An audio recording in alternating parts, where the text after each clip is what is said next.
ଆରମ୍ଭ କରିବା ନା ଆଉ ଟିକେ ପରେ 18 କଣ ହେଇଛନ୍ତି ମୋର?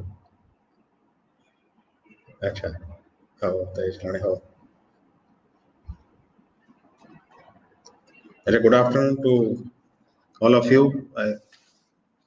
I think you have just joined in to listen to a talk on the internal security challenges that's being faced by India. I'm sure you were aware that I had worked in the government of India as the Secretary of Internal Security in the Ministry of Home Affairs, thereafter as DG of CRPF, which is the major force looking after the internal security problems in the country, as well as General Police of Odisha. Uh, I will just try to give you an overview of what exactly are the challenges that are being faced by our country today. Before going into the details, let me just tell you that the conventional method of fighting wars is now something which has become rather obsolete. If a country wants to put another country into some kind of problem, the best way to do it is through low intensity warfare, or what is now is called as a proxy war, through terrorism or insurgency, inciting problems inside the country, which will keep its resources busy, not in one particular front, but throughout the country, as a result of which they will be not only harassed, but also they will bleed at several places. So that has been the strategy which has been adopted by many countries. And in fact, you must have all heard and seen that the 26/11, when the Al Qaeda wanted to retaliate against the US, all they did was to just put a few people who had to learn flying a plane and then taking it and smashing it into various places, creating absolute havoc and pandemonium in a country of the magnitude of United States of America. You are also aware that we in India are geographically located in such a manner that we don't have very good neighbors, in the sense you all are aware that we have Pakistan on one side, we have China on the other, we have Bangladesh. Of course, Bangladesh of late has been behaving quite well and is a friendly country. But the major powers of China and Pakistan are more or less inimical to our interest, and the result of which I think we are prone to a lot of problems. Before going into the details of what exactly the problems are, let me just tell you about the setup that we have in the country to deal with the internal security. I think most of you are aware that as per our constitution, Article 246, which mentions about the seventh schedule of to the constitution, there are three lists: the union list, the concurrent list, and the state list. And the areas or the subjects on which the union government can legislate is governed by the union list, that is the list one. The states can legislate on the state list, which is the list number three, and the concurrent list, where both the center and the states have power to legislate. So, in this list, if you see, you will find that maintenance of law and order and general security matters are basically in the state list. It it thus tells us that the center can not on its own really intervene in any matter unless the state governments so agree. So in any matters of law and order, crime control or investigation. I think it is basically the state governments which have the primary role to see that things are all right in their areas.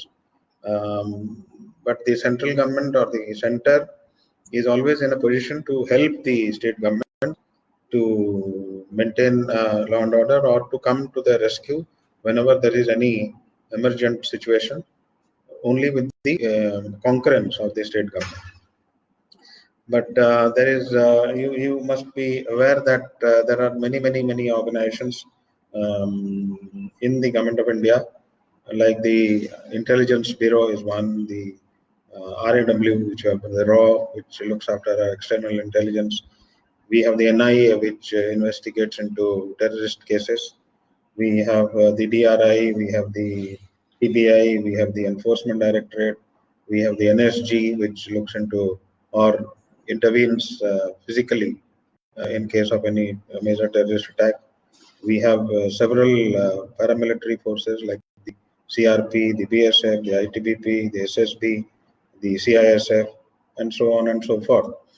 Let me tell you that the IB is basically an organization which looks after collection of intelligence and also looks into matters of counterintelligence. So if a foreign agency or something is coming and spying in our country, it is their role to see that they are exposed and they are found and remedial measures are taken.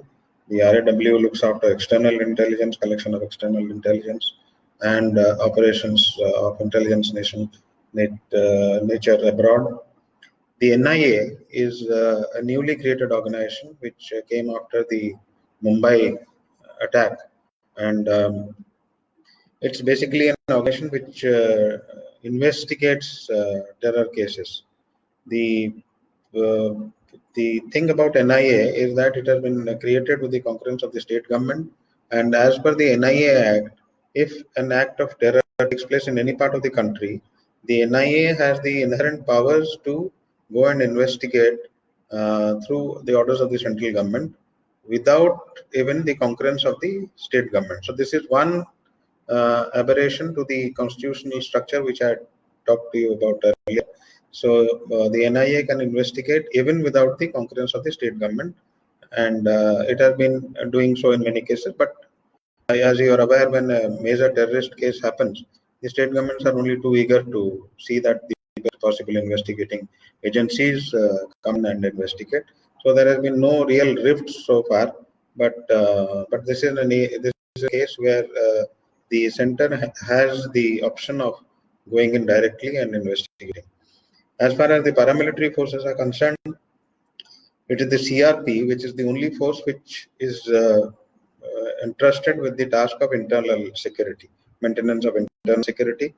So if you see, the CRP is deployed in almost all parts of the country where you have serious problems facing, and they are basically deployed to go and help or aid the state forces in combating or tackling a particular form of law and order situation or a emerging national security issue.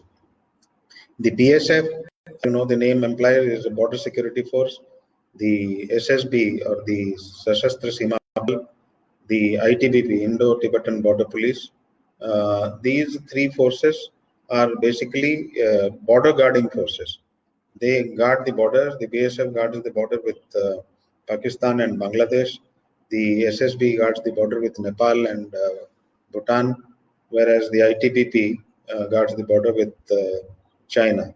So this is the kind of distribution that we have, but you will find a lot of overlaps in the sense that when major issues develop and the forces of CRPF, which is entrusted with the task of maintaining internal security, is not sufficient enough. So backups are also brought from these border guarding organizations like the BSF, ITBP, who come and add to the strength of the CRP and act again under the guidance of the state government concerned. So apart from this, the state governments have their own machinery to ensure that things are in order. You have the local police stations, which is the primary unit which looks into all cases, law and order situations, and all small types. Then they have armed battalions which deal with major law and order issues. They have now, most of the states have their own special forces to deal with emerging situations, not like the Naxal problem, like terrorist problems. Maharashtra has its own force. Odisha has its own force. Telangana has its own force. Andhra has its own force. Every force has started equipping specialized forces to deal with special situations, and they act in on specific areas where their expertise can be best utilized. The state also have their own intelligence unit, which is called the special branch, which looks into a collection of intelligence, and it's a good thing that so far the special branch of the states and the intelligence bureau of government of India, they work in tandem, and they aid and help each other in collection of intelligence. As a result of which, we have really come of age in collection of intelligence is concerned. So, after having given you this background of what exactly is the architecture that we have for the internal security mechanism, now let me come to the major sectors that we have in our internal security issues that is basically facing the country at the moment. So first, I think if we go by the importance of the problem or the gravity of the problem, the first thing that comes to our mind is Jammu and Kashmir. You are all aware that Kashmir is not normal, in the sense that there are a lot of issues which still remain unresolved in Kashmir, and you are aware that every day some incident or the other keeps on happening there. It's quite a volatile situation, and if I tell you, it all started the militancy or terrorist activities in Jammu and Kashmir. I think have a genesis in the late 80s, in the 86 or 87, when the Muslim United Front wanted to contest the elections with the National Conference, that is the Sheikh Abdullah's party, or the so. So then there were allegations of rigging, and the election agents of the Muslim United Front were beaten up. They were not allowed to really do their duties properly. As a result of which, they developed a strong kind of hatred towards the democratic system that was prevailing in that state. And a lot of them took to, I think, were disillusioned with the system, and like to uh, get out of it and start their own activities. So that gave birth to what is then called as the Jammu Kashmir Liberation Front, JKLF, headed by one Amalullah Khan, and other groups also gradually came in, like the Hizbul Mujahideen and all.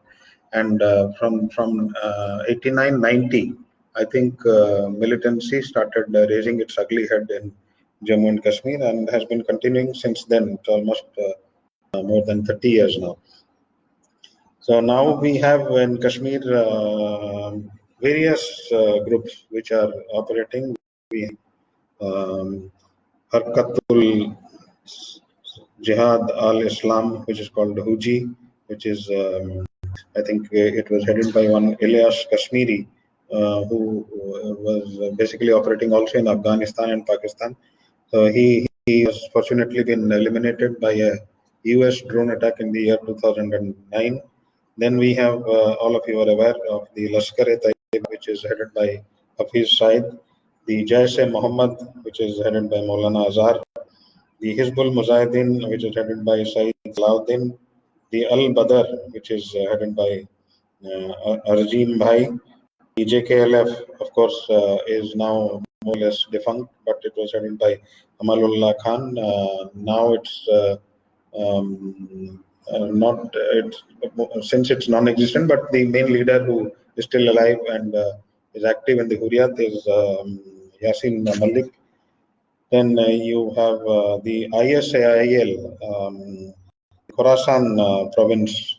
ISIL is basically one which is operating mostly in Iraq and Syria, but they have their own branch. The Khorasan province branch operates in Afghanistan and Pakistan. That also has interest in Kashmir.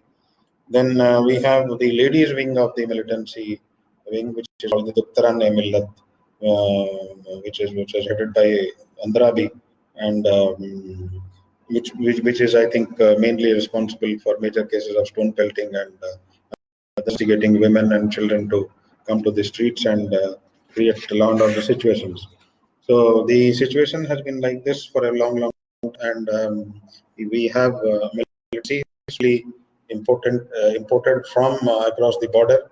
The border is very porous, and there are various nalas and despite the fencing and all, and despite the snow-capped mountains in the high reaches of Kashmir, the military still find some way to get into our country, especially in the summer months, and create problems in Kashmir. The problem has become even more compounded after I think the watershed or what I would call a major event in Kashmir was the killing of Burhan Wani, the Hizbul commander, and that happened in 2017 when I think all hell broke loose and there was severe law and order situation. Kashmir was almost in the boil, and things started going from bad to worse every day. Then we had the famous, I think, strong-willed action of the government of India in revoking the Article 37 and 35A, which has added a new dimension to the issues in Kashmir. As of now, you were aware that most of the political activity in the valley has been suspended. There is no assembly. It has been declared as a union territory and has been conducted as such for since almost about close to a year now. And so with that, I think political activities are low, but since a lot of restrictions have been imposed, the militancy is on a lower scale. But we still have about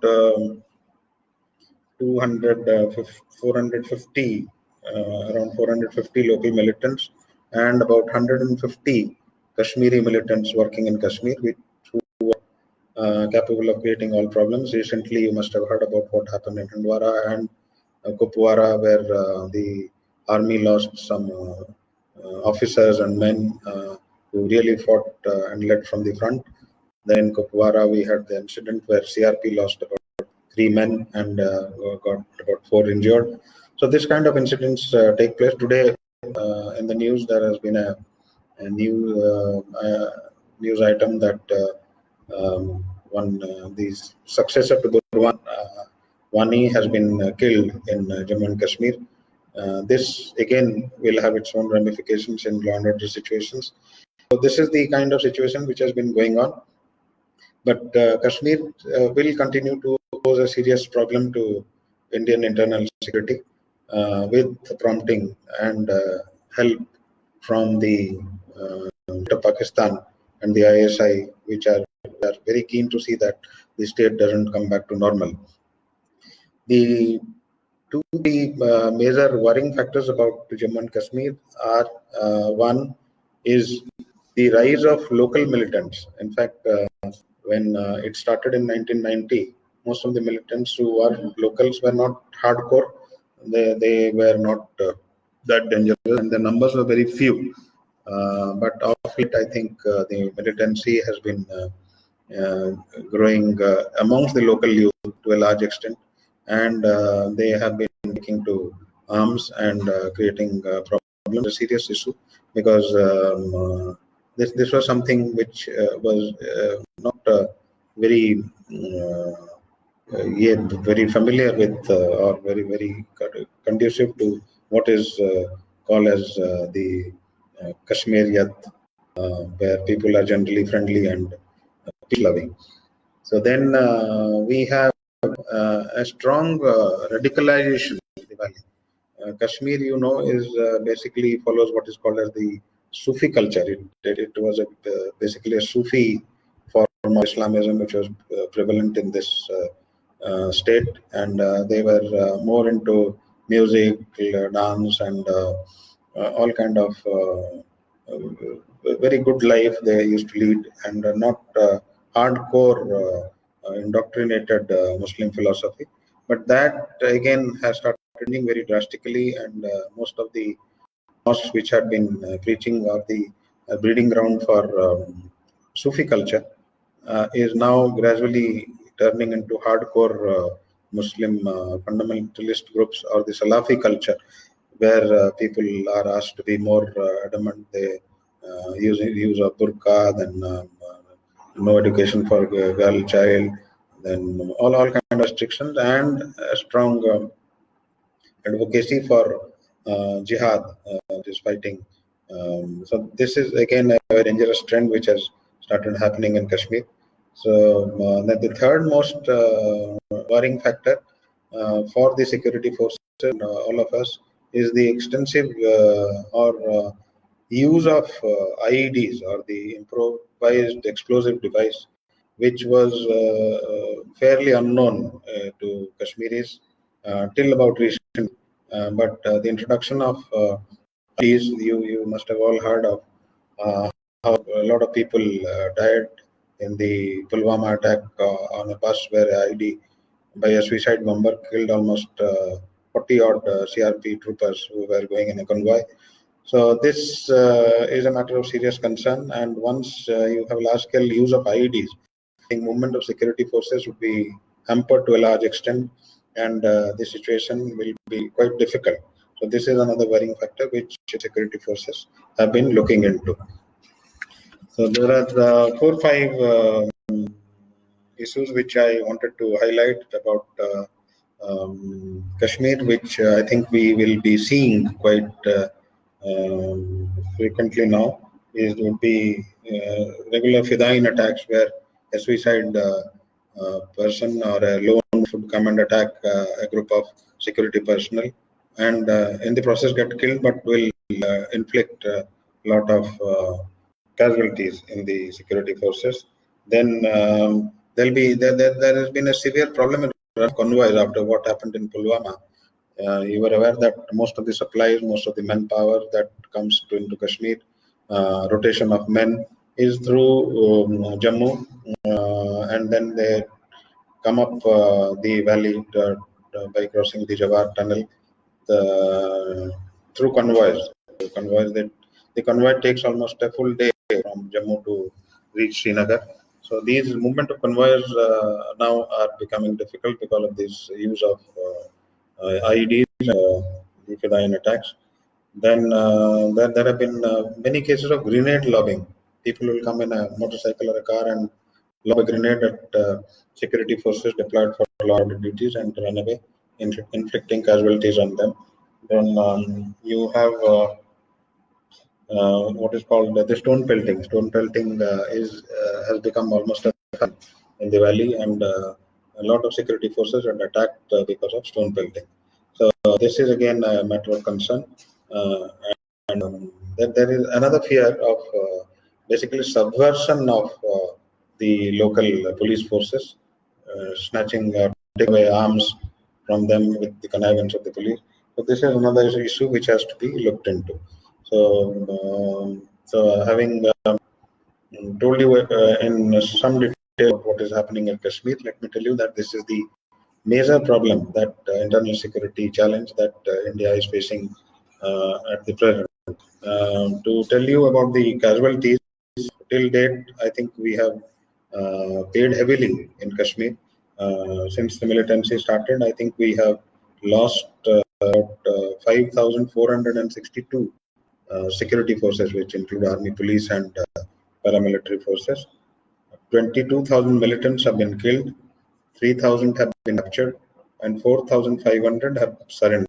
So this number itself shows you what kind of serious problem that we have been facing in Kashmir. So now we into the next major challenge which faces our country. This is you were aware, all of you were aware. I think is the problem Naxal, which was at the number one till recently, till Kashmir problem came up after the killing of Burhan Wani. But till then, I think the Naxal problem was one problem which really engaged the attention of almost everyone, and was even the ex-Prime Minister Mr. Manmohan Singh had called it as the largest challenge to internal security in India at that time. So the Naxal problem actually started in 1967 in a place called Naxalbari in West Bengal, and it was basically an agrarian revolt. The agricultural laborers revolted against the landlords. This revolt was led by legendary leaders like Charu Majumdar, Kanu Sarnyal, and Jangal Santhal. Then it spread to Calcutta, and in the 70s, I think Calcutta was a hotbed of Naxal activities. It started touching nearby states of Odisha and also parts of Andhra Pradesh, then undivided Andhra Pradesh, and went on till about the middle of 1970s. And there was a lot of bloodshed, a lot of killing. But this was a time when the movement was basically based on ideology of harassment of the proletariat, the Maoist philosophy of the underprivileged being harassed by the privileged. So it was basically, and the people who were chosen to be executed by the Naxal, basically ones who had really at some stage harassed or had tortured the people who were in need of their support, the landless laborers and all. That was the principle behind. Yeah, and it was a, I think, based, I think value based kind of from their side, a value based movement or ideological movement which they believed in. Then in 1969, I think one Kanai Chatterjee started what is called as the Dakshin Desh group, which basically concentrated in the Jungle Mahal area, that is the Mednapur and areas of West Bengal, and started another group breaking away from Charu Majumdar and others. And 1975, this particular group wanted to come to Bihar, then undivided Bihar, Jharkhand had not been created, and they formed what is called as the Maoist Communist Center, or the MCC, and started working both in Bihar as well as the adjoining areas of West Bengal, adjoining Bihar. Around this also in 1980, the Andhra Pradesh, which was again the land system there was again very feudal. They started a movement under one Kondapalli Sitaramaya, which was named as the People's War Group, or the PWG, which basically had a lot of young minds and very, very knowledgeable and literate and educated persons who were studying engineering, who were quite who want to join this movement. They were part of the Telangana movement, which had been raising head around that time. So they all joined this movement, and it created a very potent group called the People War Group. And in the 80s, I think Andhra saw a lot of violence, Naxal violence. A lot of senior officers were killed, a lot of attacks on police, and it was really a serious matter. It also affected parts of Odisha, the Andhra Odisha border, which is the Koraput now, the undivided Koraput area, and parts of Ganjam, and it all went to parts of Madhya Pradesh, now Chhattisgarh. So this is the area where the PWG started concentrating and creating havoc. But again, this was again based on ideology, and there were not much of lumpen elements which had crept into this movement. But gradually, the PWG, with the pressure of Andhra, which developed its capacity very well, they started I think, losing their grip over Andhra Pradesh, and then they wanted to merge with the MCC, which was basically operating in Bihar and Bengal, and so the merger took place sometime late 2004, and it was headed by the PWG, one Nambala Kesav Rao, who was more famously known as Ganapati, who took over as the general secretary of this group of the Nakshal movement, and they continued for a long time, and 80s, 90s. Sort of violence in many areas, and it went on growing, and almost started affecting 140 odd districts in the country. And the situation was gradually becoming more and more worse. The states were not prepared to deal with this kind of situation. They were never accustomed to fighting wars in the jungle. So they had a field day, I think, the Naxals, and started creating havoc. With the merger of the MCC, I think became much worse. They were more ruthless, more barbaric, and they started killing without any purpose. A lot of innocent tribals were also killed, saying that they were spy, or they were working as informers to the state. The violence level went to new high. So this is a situation which went on for a long time. Then the state governments gradually started taking stock of the situation. They wanted to develop their own forces, like I said earlier. Every state wanted to have its own force, like the one developed by Andhra Pradesh called the Greyhounds. The central government also took notice of the situation, and huge deployment of the Central Reserve Police Force and other paramilitary forces were done in these areas. And as of now, I think about 72 battalions of Central Armed Police Forces are stationed in these areas, looking after the Naxal menace.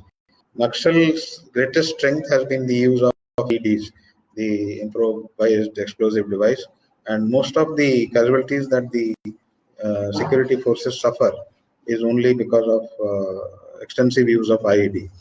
So the strategy evolved is to completely give up the use of vehicles in this area, and most of the operations which take place in this area are mostly on foot, or through main roads, and then come to a particular point and start walking.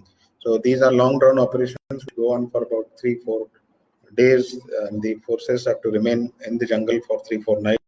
They have to fend for themselves, and then this is the kind of force that was created by all states which could sustain such kind of rigorous operations. With this kind of sustained operation and improvement in collection of intelligence, I think the Naxal were started coming in the back foot. Then they had problems about supply of arms, ammunition. Being in the hinterland, they couldn't approach any militant organizations near the borders to get arms and ammunition. Whatever arms ammunition they had was basically the ones which had been snatched or stolen from police. In fact, you must have all heard about two attacks on armories in Odisha, my state, where they took away a large amount of arms and ammunition. Of course, quite a large amount of them have been recovered, but still, I think about quite a large number of, I think about 4 to 5,000 arms, small arms, are still within Naxals, which they have been using, mostly stolen or snatched from the police after ambush. So Naxal will continue, though now the area has shrunk quite rapidly from 140 odd districts. Now it has come down to, officially come down to about 90, but unofficially I think the number would be still less. They are now shrunk to only the Chhattisgarh, Jharkhand, Chhattisgarh, Jharkhand, Maharashtra, Gadchiroli, and some parts of Andhra Odisha border, and remaining areas have been more or less cleaned up. But there should be really no complacency in dealing with Naxals. If you see the Naxal movement from 1970 or 69 onwards, it has been gradually following a cyclic kind of a pattern. It has its ups and downs.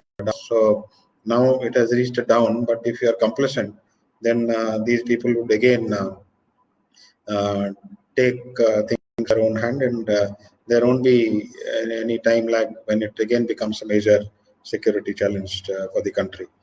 So, so since 1997, I think we have lost 3,440 security forces for fighting against Naxals, and the number of Naxals killed is about 4,031, and civilians killed is a large number. It's about 8,051. So this is the magnitude of the problem of that we have been dealing with.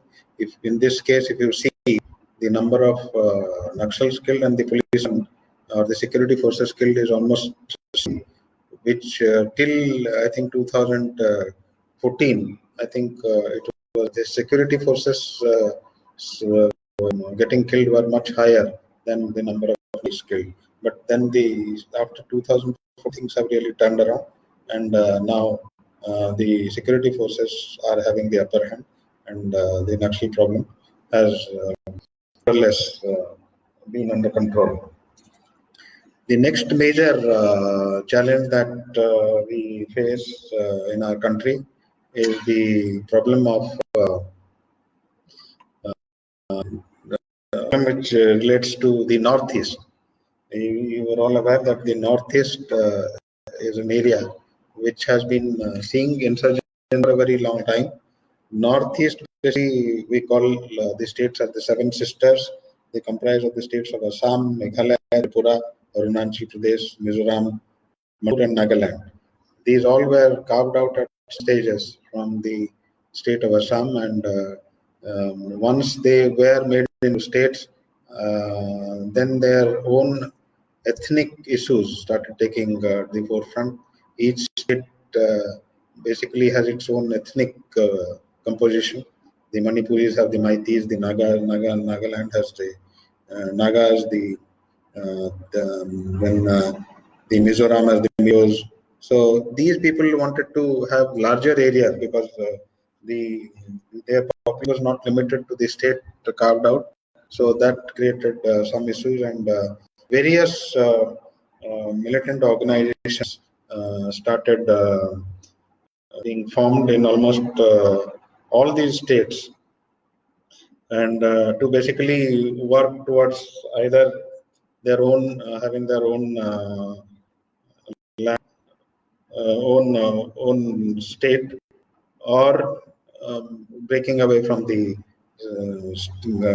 from the Union of India and have their own linguistic group state. So, I think if you see the history of the Northeast, you'll see that each state has many groups which came up. If we start talking of Arunachal Pradesh, we have the National Liberation Council of Tani Land, NLCT, which was formed by a group of people who called them the Tani group. And of course, now with the majority of the population not supporting this movement, this Tani movement has died down. So the Arunachal Pradesh hasn't been much of a issue. Assam, again, state which has several militant groups which came up. The major one being the ULFA, the United Liberation Front of Assam, which were formed in 1979 to establish a sovereign state of Assam, basically fighting for the Ahomi people. They didn't want the Bengalis who had come in large numbers from East Pakistan and also from West Bengal into their area. So they wanted their own identity and have a state of their own for Ahomi people.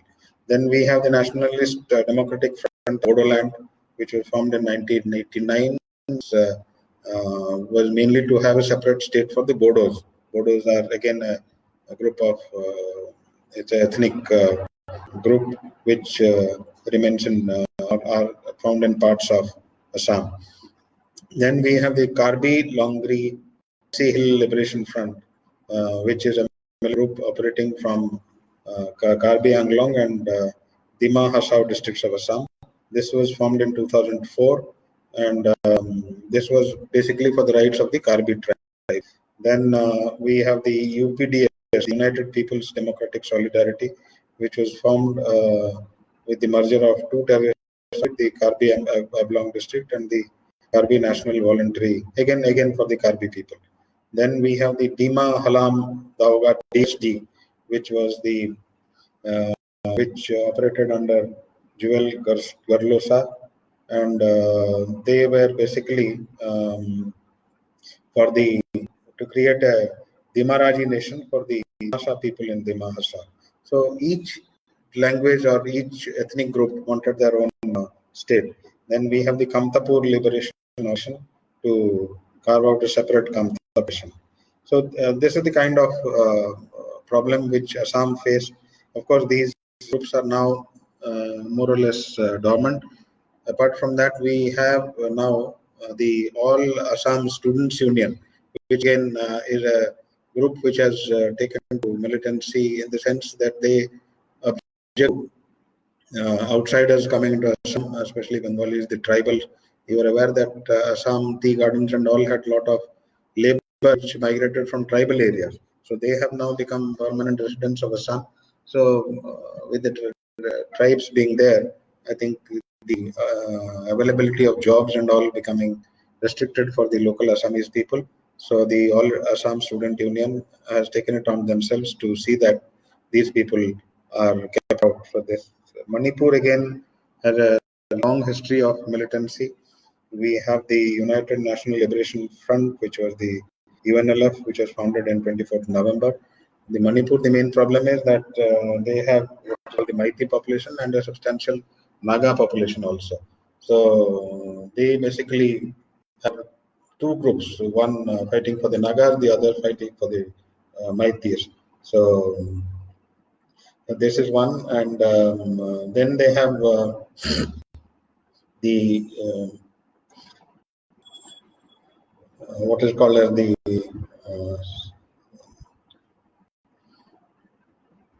UNLF. Then the pro-Meitei groups called the People's Liberation Army of Manipur, the People's Revolutionary Party of Kanglepak, Pre-Pak, and the Kanglepak Communist Party (KCP), which were formed basically to support the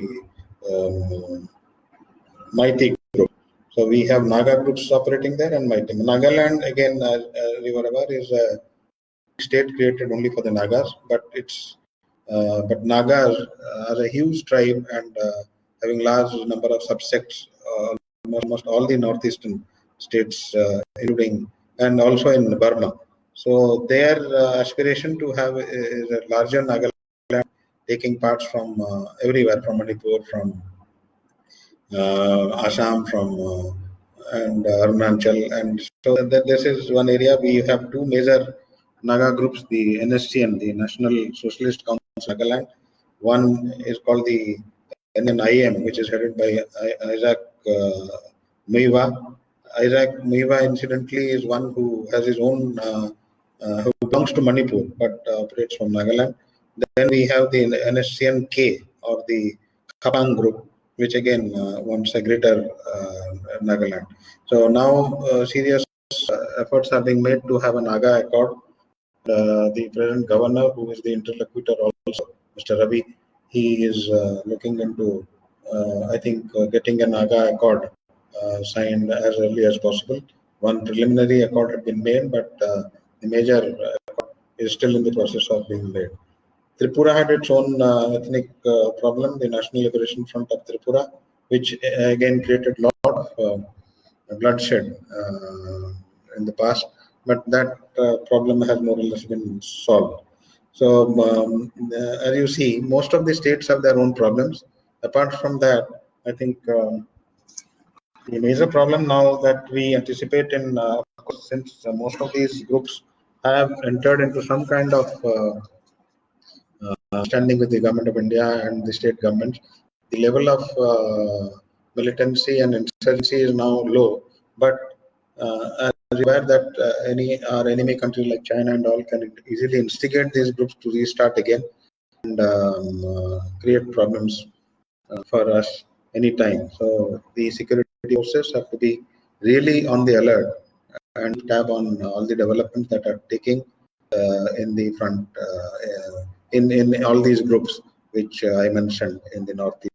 Apart from that, you are aware that the National Register for Citizen and the Citizens Amendment Act has created a lot of turmoil, especially in Assam, and there are a lot of riots and arson and violence in Assam immediately after the promulgation of the act. This is because the Assamese think that once this act is through, all the people who had settled in Assam would all become their permanent member, and which be contrary to the Assam Accord which had been signed earlier.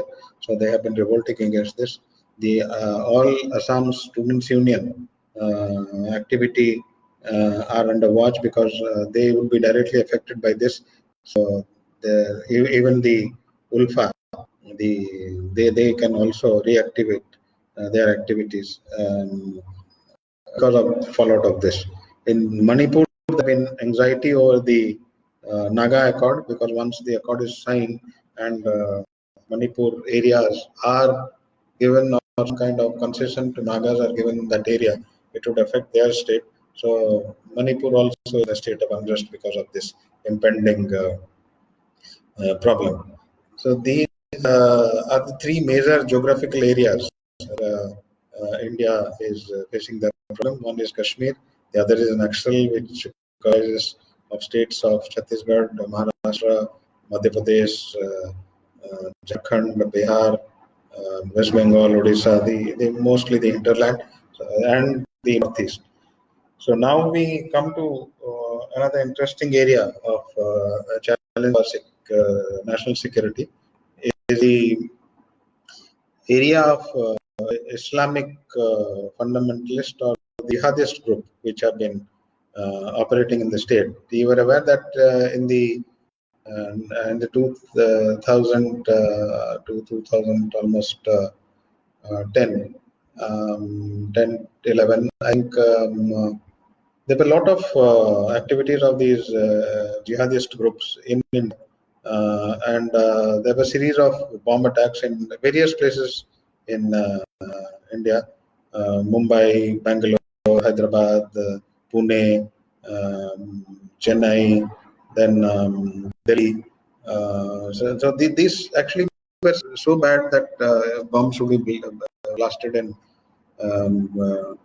populated places, leading to death of quite a large number of people. And apart from the large number of killing, it used to spread terror and I think some kind of real, I think, helplessness amongst people that such things can happen in a country. So I must give full credit to our security forces who really rose to the occasion and diligently worked on intelligence gathered, and the Indian Mujahideen, a group of people who were doing this kind of work, were unearthed. They were all apprehended, and after that, this kind of attacks have rather stopped. But to say that it has stopped is, I think, being too optimistic because I think the jihadist group, though we have 7% Muslim population, I think majority of them are peace-loving. They love the country. They want to stay happily as Indian citizens. There is no doubt about that. They love their brothers of other religions, and but a few, very few, who have been indoctrinated after seeing the of the riots and all, have taken to this kind of extremist activities and can cause problems again in the hinterland at a point of time. So this is again an area where I think large amount of resources have to be given to collection of intelligence and to see that these agents are kept under check. If we look at some organizations which have to be really kept under watch, though they have not been prescribed as yet, is the one I would call the Popular Front of India, the PFI, which basically operates mostly from Kerala, Tamil Nadu, Karnataka, and it engages a lot of very again educated people who are proficient in the net and are I think access jihadi literature from the ISIS and other places, and are getting indoctrinated with this kind of life. And despite the fact that their parents or somebody may not be wanting them to, but this kind of indoctrination is taking place, which is really quite a sad thing. Then we have the Jamaat-e-Islami and Jihad group. Then we have the Ahli Hadith. Then and also the Tablighi Jamaat, which I think came into limelight recently because of the coronavirus. So these groups have to be kept under watch because they are some kind of fanaticism involved in these groups, and fanatic or some kind of lone wolf can easily be produced by these groups, which who can create havoc by planting a bomb or carry out a suicide attack. So the security agencies, especially the intelligence agencies, are constantly keeping tag on their activities and seeing that these things are prevented. But we have to be all very, very watchful that this doesn't really go out of hand. So the last issue that I wanted to tag is about cyber security. I think that is an area which is of great relevance now, which has large ramifications in internal security. Cyber security is one area which is important because of our over dependence on the net, the web, and all for leading our day-to-day life, storing of our digital records and all. So enemy can easily attack your computer system and create havoc with anything, and really paralyze a nation by committing cyber attacks. So we have now, of course, this is a very technical subject. I won't be able to tell you much about the technicalities, but I can only tell you that this has been highest priority in the security structure of our country, and we have in place what is called as the CERT-in, the computer equipment. Um, I forget the CERT-in is a Government of India concern, which I think advises and looks into a kind of breaches or in the computer system of government offices or anywhere in the country. If there's a cyber attack, they are the ones who are supposed to get into action and see that this is rectified. In addition, I think most are aware of high quality firewalls and the things which can prevent them from cyber attack, and also for proxy servers and all which are kept in secure places. In case of any damage, they can be data can be retrieved and the work can go on. So this is broadly speaking the major challenges that we have today internal security system, and I'm sure that you will appreciate that it's quite a thing to manage things. Because, while our armed forces are really doing a wonderful job in keeping our borders safe, the security forces working within the country, the intelligence agencies are again doing a marvelous job fighting the war within the country, and a war which is the future. I think this is the kind of that we'll see in the future, and war has to be fought by all of us. And so I'm sure that with you are all young, and bright young people. You would also lend in your efforts to fight this war, especially the technical cyber war, the other wars which we are fighting on our own soil rather than on our borders. So I would, we have very few time left. I would be happy if anyone has a question, he can just type it out in the comment section. I would love to reply to that. Thank you.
कौन बंद कर दो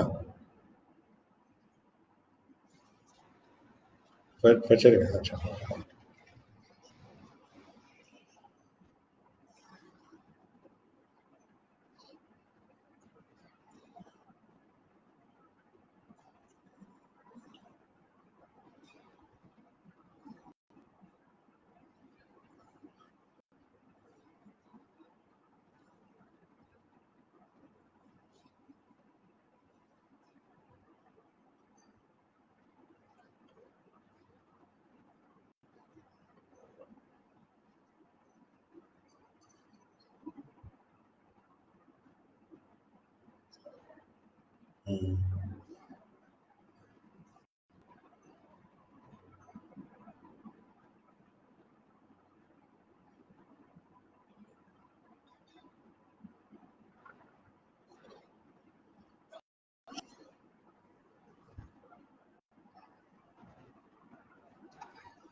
हम्म, comment अच्छी कहीं hello कोडी अच्छी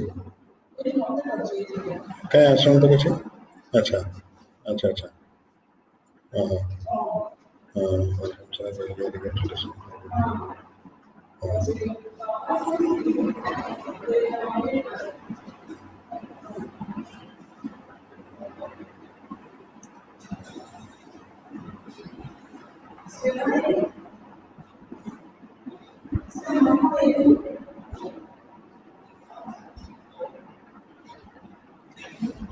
Niyogi wanted to know if TLF is funded by IM. I think IM is something which is now more or less dead.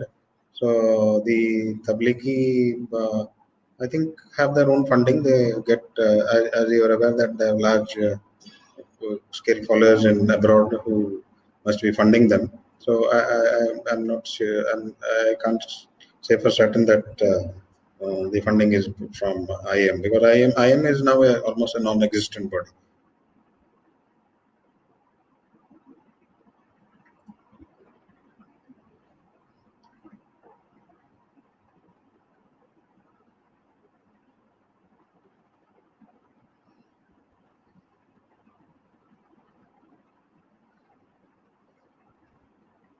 Saroj wanted to know about the Naxal movement. I have a feeling that it's under control now, and it's primarily because I think they are unable to, I think, have resources to fight back. the much organized security forces that the security forces have really improved their capabilities to a large extent in almost all the states, including Chhattisgarh. And as a result of which, they are finding it difficult to cope with. As I said earlier, that it is only their capability of using IEDs which gives them the edge. So once they are deprived of explosives and all, I think that edge will also go, and they will have problems in continuing. But as I said earlier, there is no cause for complacency because it has always followed a cyclic path, and I'm sure that they would be devising ways and means to come back and strike. So we have to really keep our guards on.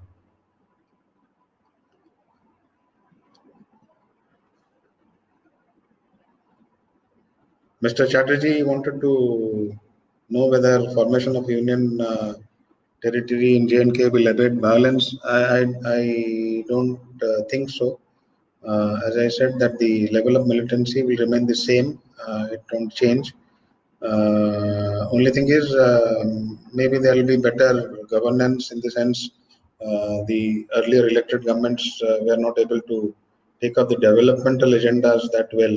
So, if the union territory government focuses more on development, on employment of the unemployed youth, then I am sure that the number of recruitments from within the valley would decrease to a large extent, and that could have a bearing on the overall law and order situation.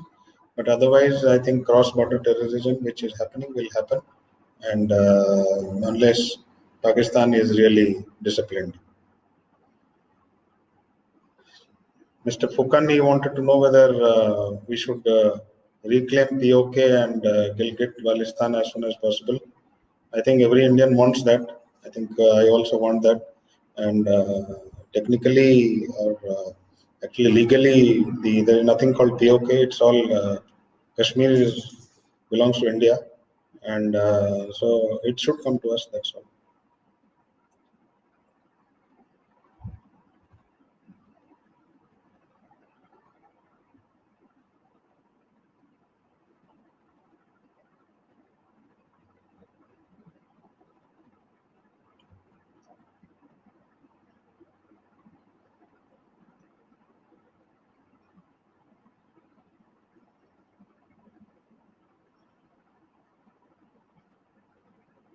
Nabyandu Niyogi wanted, you have written something RA and W.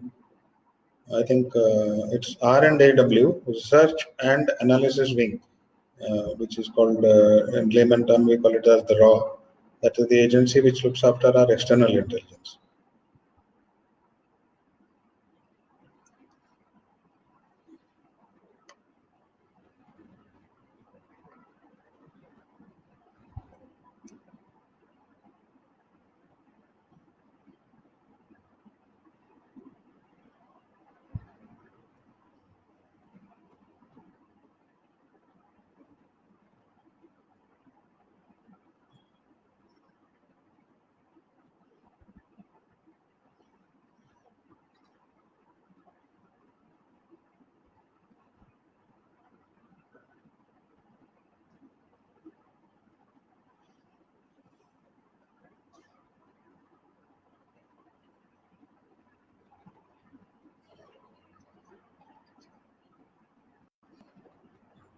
Vandadava, नहीं हाँ हाँ मैं जान मुझे अच्छा अब Ashok question.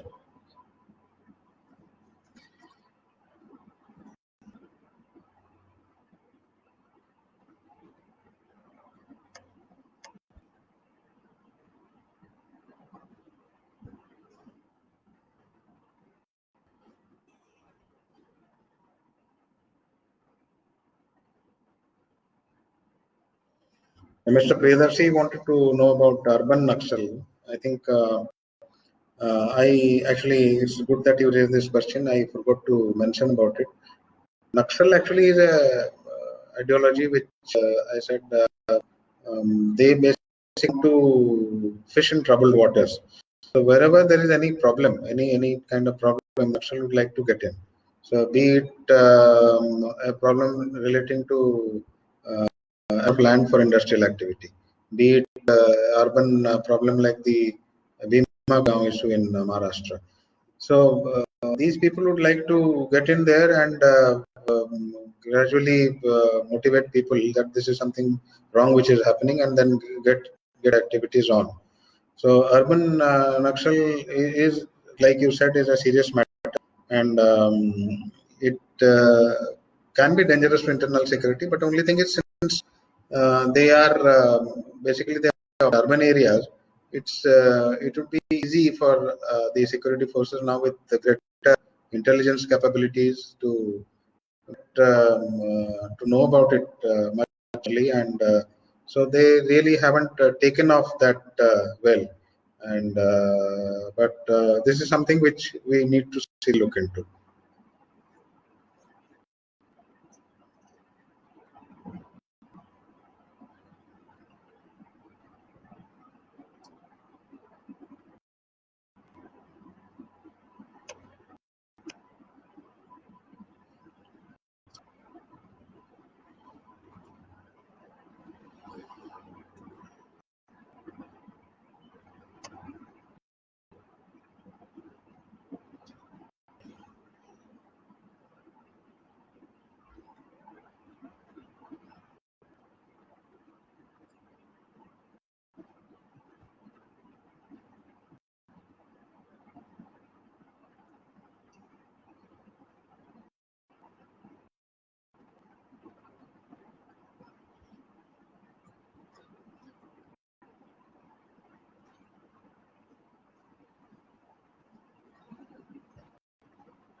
So thank all of you. We'll yeah, fascinating discussion. I am so happy that it attended. Thank you so much, and God bless all of you. Thank you.